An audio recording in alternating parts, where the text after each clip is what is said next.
Hello Excelplorers, together we will explore the wonders of Excel. Today we're going to discuss about VLOOKUP. But first, we need to define what a VLOOKUP is. Sabi dito, VLOOKUP is an Excel function to look up and retrieve the data from a specific column in table. It can look up a value, tulad nito, in a table by matching on the first column, and it returns the match value from a table.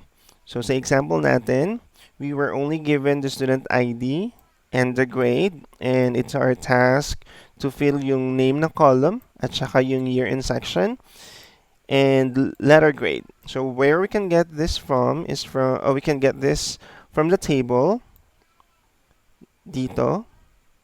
This is for the name and the year in section. For the letter grade, we can get it from here. So before we begin with our formula, let's discuss the syntax of the VLOOKUP formula. When we say syntax, yun yung the order ng formula mo. So the syntax of VLOOKUP is, of course, it should always start with equal sign because it's a formula. Next is VLOOKUP.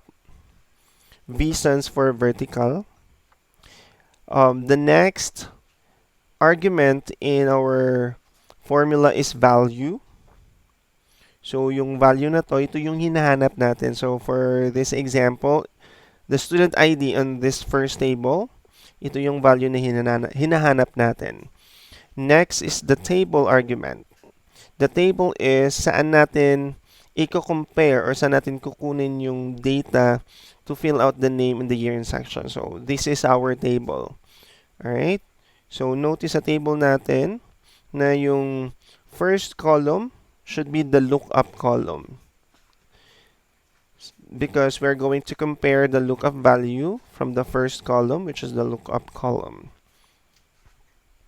Next is column index. Notice na may numbers dito ako na nilagay. The reason for that is for us to know which column yung gusto nating ipalabas sa first table. So for example, sa example natin dito, hinahanap natin yung name. And if we're going to check on this table, yung name is second column from this table. So the column index should be true. Range lookup. Notice the range lookup as a bracket. That simply means that it's optional. If you want to produce an exact match, if you want to have a match result na exact match talaga, then we will need to put there false. And if you want to have an approximate match, then you will need to put true. And kasi optional siya, if you will not put it by default, it will be giving us the exact match. So let's go back to our example. So the formula again is equals V lookup. So notice na may lumabas agad. So even though hindi mo pa natapos type yung entire VLOOKUP, pag lumabas na siya, you can press on tab. Alright? Then it will provide you a tooltip text. Yung tooltip, yan yung guide mo.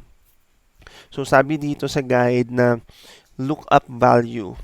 So yung lookup value natin ay ito, yung student ID. Sa tooltip nakalagay na lagyan natin ng comma. So lagay tayo ng comma, then magbo-bold yung next argument, which is the table. So yung table is ito. Alright. So we need to lock this table because if not, it will move. It will be a relative reference. We need to make sure it should be an absolute reference. And we can do that by pressing F4. So notice na walang dollar sign. Pag walang dollar sign yan, relative reference yan. So it will move if you will move the formula. So we need to make sure that it should stay on those cell. So we need to press F4. It will automatically provide or it will automatically lock yung column at saka yung row. Hindi siya mag-move if you will move the formula na VLOOKUP. Then next is comma, then column index number. Again, as what we have discussed kanina, ikailang column ba yung name? So, yung name is 1, 2. So, 2, lagay natin yan. Then, comma, it will ask for range lookup. Lagay natin exact match because we need to produce an exact match. Double-click mo lang yan, then you close the formula by a close parenthesis and press enter. So, voila! Lalabas na yung match result. You can drag or you can also double-click dito so that yung formula mo will be copied to the cells below.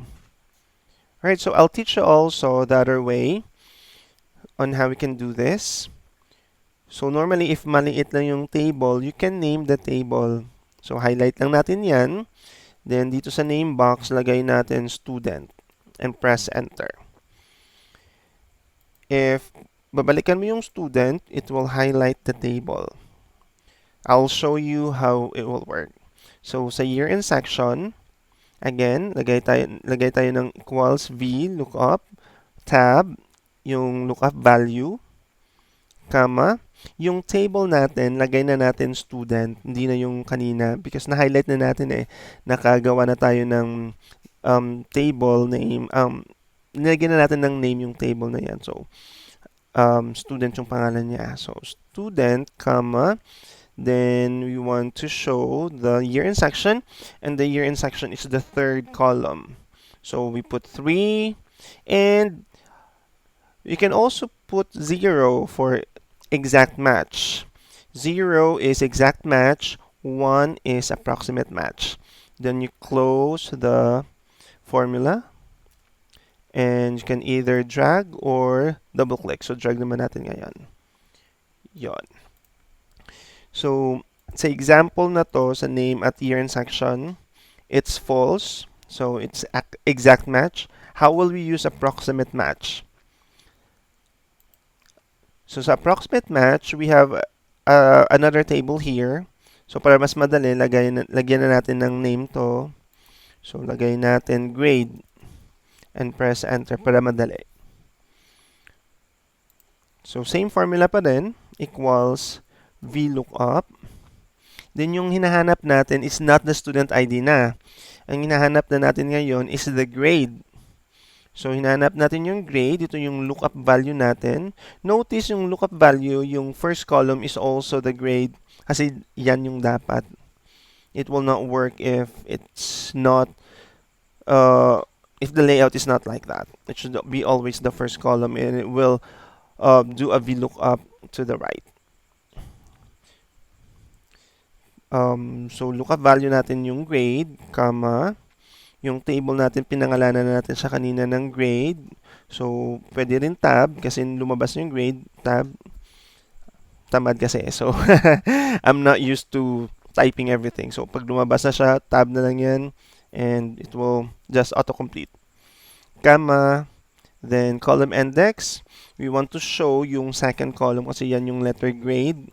So, 2, comma, instead of using false, we will use true this time. So, true, close, enter.